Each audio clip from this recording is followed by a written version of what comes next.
of the screen.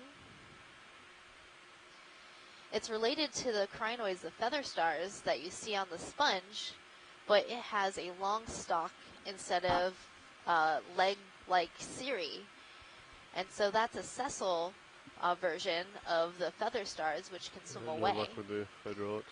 And the sea lilies are also known as crinoids. They're in the same group. Oh, there's a crab under that ledge. You want to get the headlights on? Coming on. Okay, you can zoom in. Oh, look at that crab. It's pretty cute. Let me try it with the headlights off. You like them on? Sure. So as we're looking at this crab, I'm trying to count the legs and looking at the spines. That can help us identify it, but this isn't a crab that I'm familiar with.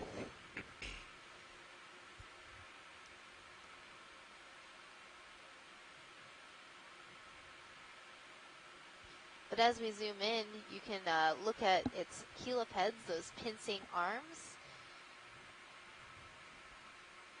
And on that second segment, there's a very long spike. That can often be pretty characteristic Coming over for you. identification purposes. He's going to come to me.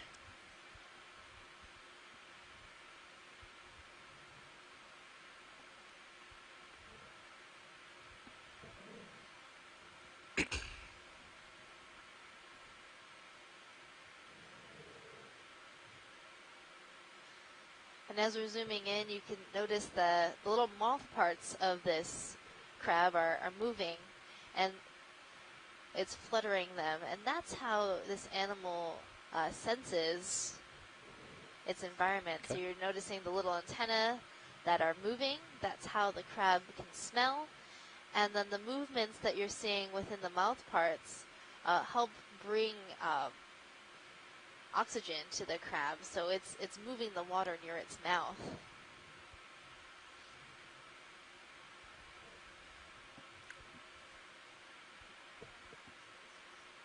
Sure. Just let me know when you're clear. You can take the time you need. I'm thinking these really bright yellow fans are actually a type of bryozoan and not a coral. They look very much like corals. Do you want to go on the yellow but they're a bryozoan whole since we're on it? different group of animals.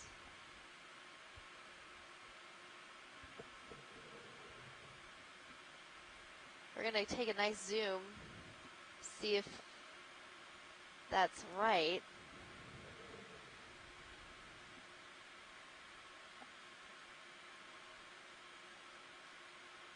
Well, they don't look like corals to me. That's why I'm thinking these are bryozoans, another type of colonial organism. And they live in these small little homes, very much like the polyps of a coral. And they act in a very similar way, but they're very different from corals themselves. So sometimes we see this sort of development of similar patterns of branching across animals that aren't genetically related to one another. And that's convergent evolution. Like plan for second waypoint, are we Sometimes in a rush to get up the hill, or one way should we just is take our time? really just sort of the best way to do it. And you know, you keep finding the same way to do the same thing. Okay. It's like so we're not you know, when you really notice trying someone to hit choosing the waypoint same up the patterns slope. and clothing as you do, it doesn't mean that you're exactly the same and they're trying to copy you. It's just you found something that really works for both of you. Let me know if we need to. And maybe you've done it in a different way. I think it would be good to start a move. Okay, let's get the You took a headlights long off. path to get there, but it's, you know, very similar.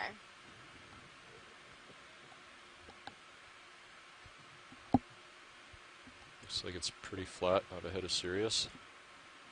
Or not flat, but you can see pretty far, rather. Yeah, so you're looking, Sirius is, what, 250 right now? Yeah. Yes. Do you want to do So like maybe a little more to the west? What do you think? I kind of want to peek over and see what that harder turn Megan is. McCullough Start inside. Oh, Look at that whip. has a lot of knowledge sounds about good. these Tall. types of bryozoans, Yeah, I and just she kinda thinks wanna that that yellow one we were looking scan at is this a real quick. species Yeah. of Canda bryozoan. And that white fan you were seeing might also be a bryozoan right above it.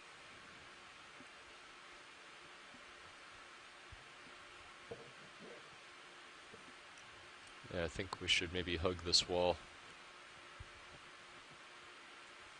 for a while. What do you guys think? I agree. What direction are you thinking? Just a little starboard of where Sirius is pointed. I could square up uphill on D2 and we could probably move in that direction. So you're looking 280. Yeah, 280. I'll come around. Seems reasonable. Yeah. Do you want to just do like maybe 15 meters start? Yeah. So I'm sure we'll be looking at stuff. I'll do 15 at 280. Okay.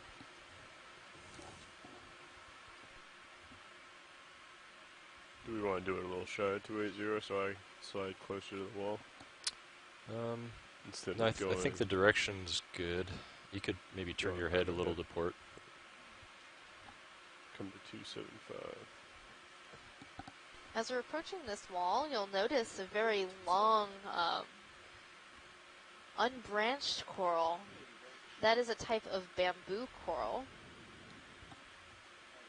So bamboo coral comes in a number of different forms. You'll see it like this, as a long, unbranched whip, to that very short, sort of widely branched coral that we were just looking at. Sometimes you see them in fan shapes, and all these different shapes can be very useful to these different types of bamboo coral. As an unbranched whip, that colony can move freely within the water column, and that can help in areas where the current is coming from variable directions. The fan shape can be very useful if you have a unidirectional flow and you orient yourself perpendicular to the current. So all these different animals that filter feed in the deep sea have come up with different solutions to the problem of how do we get food to our mouths. And some of that is having a vase-like osculum like some of these sponges. Some is being as tall up off the bottom as you can and concentrating your polyps near the top, like that Metallogorgia, Chrysogorgic coral that we saw. Some act as fans, creating a lot of surface area where current can flow over.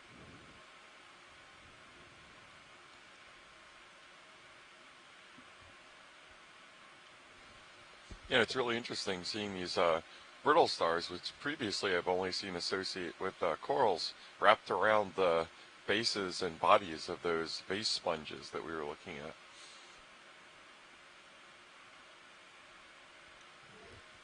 And oftentimes, we might even see it today, these orange brittle stars that we're seeing wrapped around a lot of the coral and sponge colonies, when we get relatively close to the colony, the brittle stars will jump off and they'll fall to the bottom.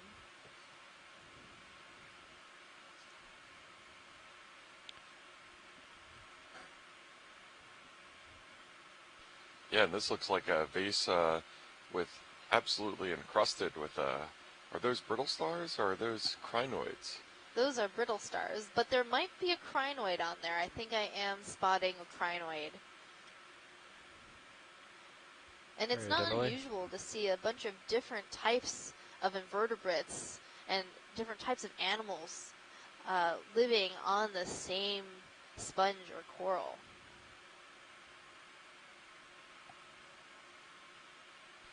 Yeah, that's really neat looking. It's obviously not the case, but it looks very vascular, almost like a heart, with all the tendrils of the brittle stars going across it.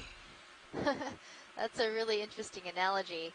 Yeah, so we're definitely seeing two different types of brittle stars. You have these Ophiacanthid brittle stars with the very long spines along their arms, and then the one brittle star with that gray disc that has a really interesting texture is a completely different type. Okay, you can go ahead. And then over on the side, I'm spotting a small feather star that's on the other side of this sponge.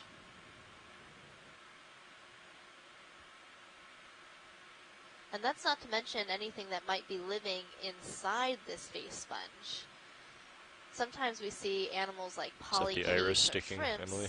hanging out inside sponges. Still happening.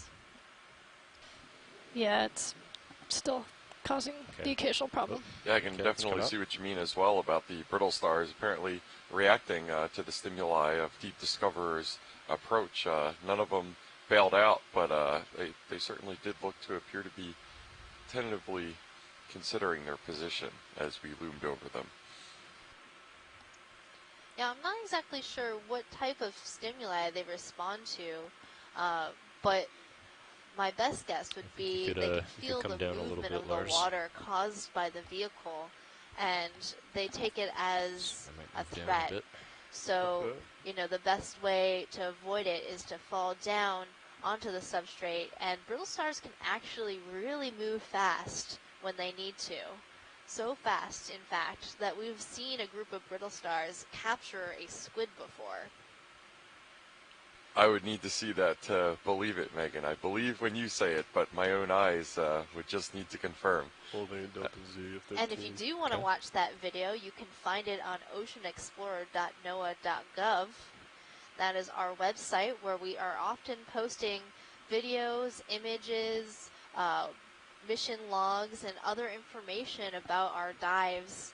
And you can also get all of the data that we collect from these dives after they happen. So when we get to shore, we'll push Yeah. all of the Try the information that HP a we've little more. collected onto Yeah, I have our been. data Any atlas. And you Any can luck? find the Tried moving things the that drawer, you're tried most moving the interested showing in, arm, use it in your own research, swing or arms, upper just lowers. enjoy it for fun. I was able to heat the motor up a little bit, and it seemed to be heating up the water Yeah, and as you around the can see, reservoir, as we're where moving the reservoir along this temperature was going up slightly, wall of but the seamount, as soon again, as we the moved E2, dominant material that Yeah, we're seeing lower is this void. really dark stuff, and that is igneous material. Dude, I I could only heat it believe up basalt, to but maybe I'm not 4 degrees entirely C confident in that. of the And reservoir that just level. reflects the origin of these seamount features, is that these are extruded through the lithosphere, or the crust of the planet, from the mantle, from when the hot spot was right underneath it and was injecting magmatic material up through the hard ground and pushing it out at the seafloor. I would agree with you that I believe this substrate to be manganese-coated basalt. But that's my opinion as someone who's looked at rocks but hasn't exclusively studied them. Permission to zoom? Yeah, go ahead. So now we're going to get a nice zoom on the polyps of this coral. You can see that the polyps on this unbranched bamboo coral are very, very dense. And then I'm also spotting a very small polychaete, that red stripe, on the middle axis. So we often see these small polychaetes It's like associated maybe even fallen with whip down at the a bottom there. non-branching coral. I'll There take is a look at it something after to be this. said about finding a nice habitat up Doesn't look off like a the line, does bottom. it? It's just really long. And I was Good just view learning a of little it bit in about the Sirius. different clades, or the genetically related groups of species of these bamboo corals from Scott France and Les Watling, who study them. And the denseness of the polyps on this makes me think it might belong to the beak clade.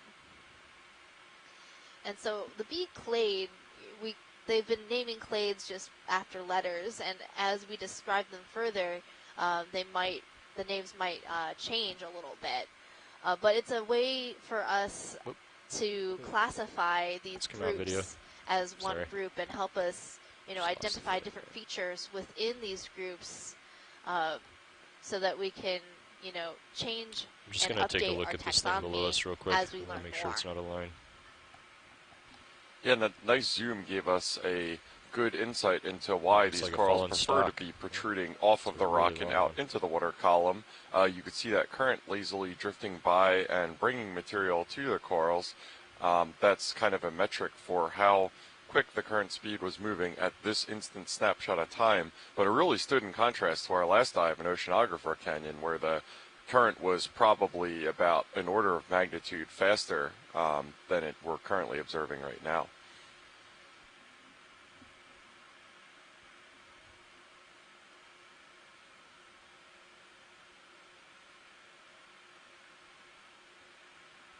Pretty enormous It looks stock. like one of those bamboo corals got to be too successful for its own good. Would you say that's the case, Megan? Oh, you're talking about the one that was on the sediment? So what could have happened with that bamboo coral is that it was predated At upon, Baz, I think we should or keep moving. perhaps Okay. it just naturally How do you came feel to about the end of another its life. 15 meters? And when the skeleton doesn't have the Sure. tissue Still to happy keep it all with together, 285? it becomes relatively 285, fragile. 280? And that's 280, I because think, yeah. of the two different pieces Copy that, of I'll the put it on. skeleton, those proteinaceous pieces connected Okay. with the Coming up hard a little bit. bone-like Go for it. calcium Go on, pieces. And once the tissue is gone, that protein can start to break up and then not hold the skeleton together, especially for something as large as that particular piece of skeleton was. And you'll often see those pieces have fallen off.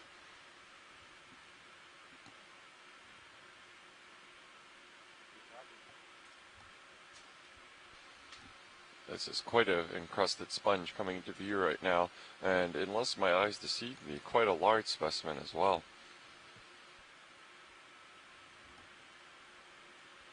So these sponges are in the family Rosellidae, a type of glass sponge. And Quick the lasers. one type of glass sponge in this family that I know that forms these very large vases is in the genus Bathydoris. So that's my tentative ID for these vase sponges. And it does look like now that we have the scale lasers on, those are exactly 10 centimeters apart, that the total height of the sponge is probably about 50 centimeters or half a meter. So appreciably sized and very heavily colonized with those brittle stars and those Okay, crinoid go in, fans partial. that we've seen a lot so far.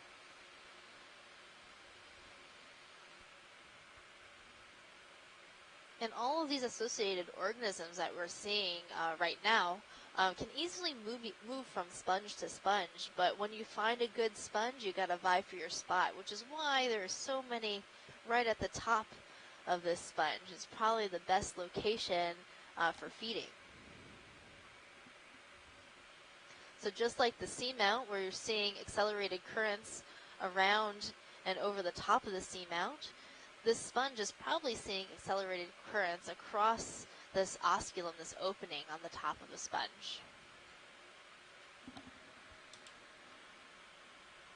And since there's plenty of current to share, all of these animals are also sharing that food with passing by with this sponge. And Megan, is this an example of commensalism that we're seeing right now? Where commensalism is the relationship between two organisms where one of them benefits from the arrangement and the other one is not harmed but also isn't helped. Yeah, so I would say so, and we used to always describe these associated organisms as commensals, but we sort of took a step back and started calling them associated, since more work needs to be done in the area of how these different animals coming out. interact Okay. with their host substrate. before So you either Get up their and move. Do sponge you or mind their just coral, rotating away from the feature some so we can might try be and get actively the feeding, and we're not sure drawer if out? that's what they're doing. Others, we're pretty sure And are then, commensal and just hanging warming out up the water in in this this area. I'd like to nice get all Fire. large. If I area. rotate, that'll So move. Like I'll be in new water. I It can won't be in that. I can hazard a guess in saying know. that all of Do you these mind if I try animals and are push out the commensal drawer on this here? sponge. But we need to do some looks more like it's research just, to really know the yeah, answer we'll to try that it. question. We'll try it in a bit. Copy that. I think I know what your strategy is, so we'll set up for it. Copy that. I'm really enjoying the I've geology in just been this trying to do area, it when we stop anyways. mainly because it's covered in biology.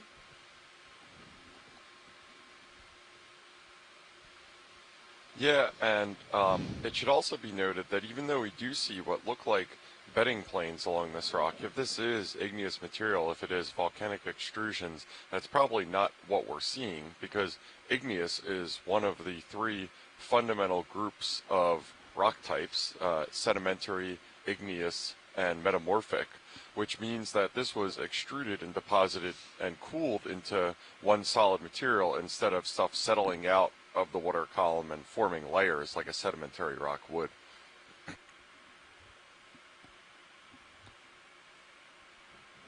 And also, given the depth that we're at and how these seamounts were formed, it makes perfect sense that this is a manganese-coated basalt that we're looking at.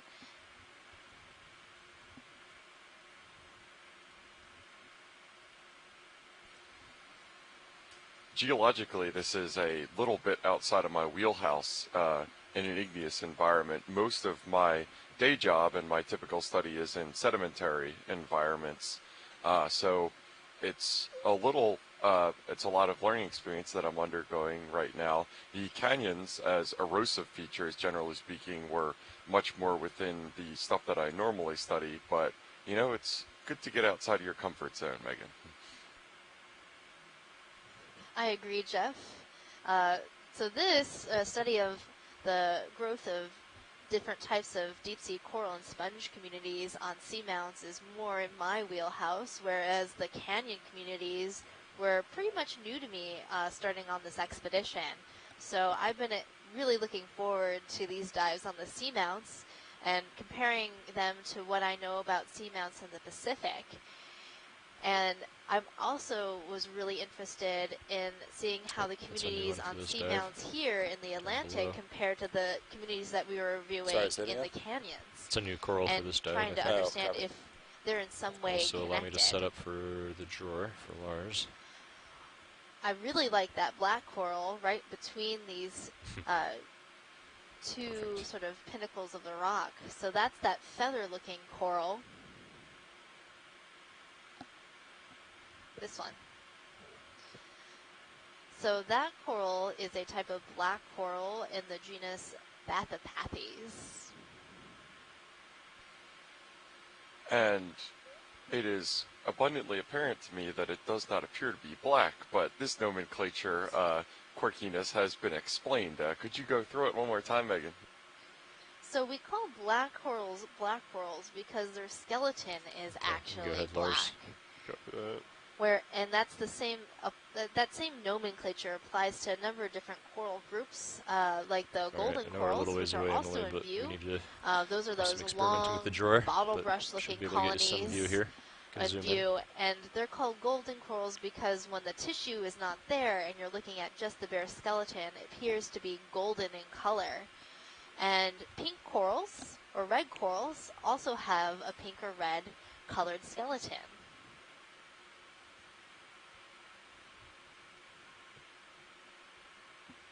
We're looking in the background right now. It appears that there's a really high density of those tube worm shells that we're seeing on the rock in the background. We've seen them sparsely interspersed on rocks at various other sites, but I don't think ever in this density. I wonder what's different about it.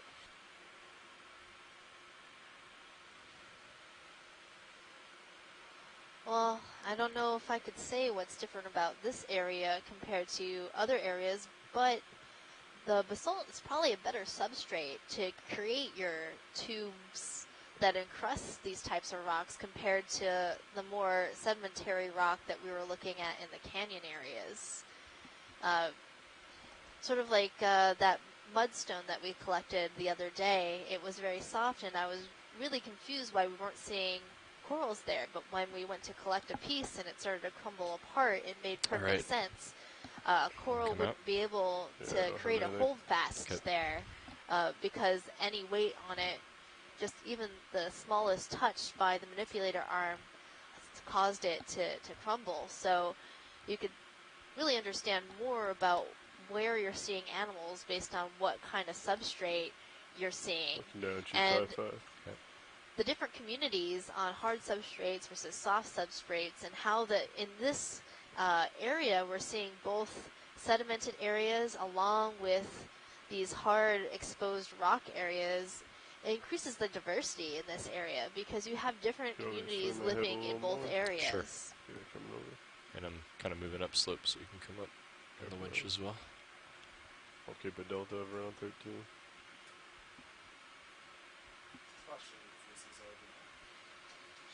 Go ahead, Neff. Maybe there at 40.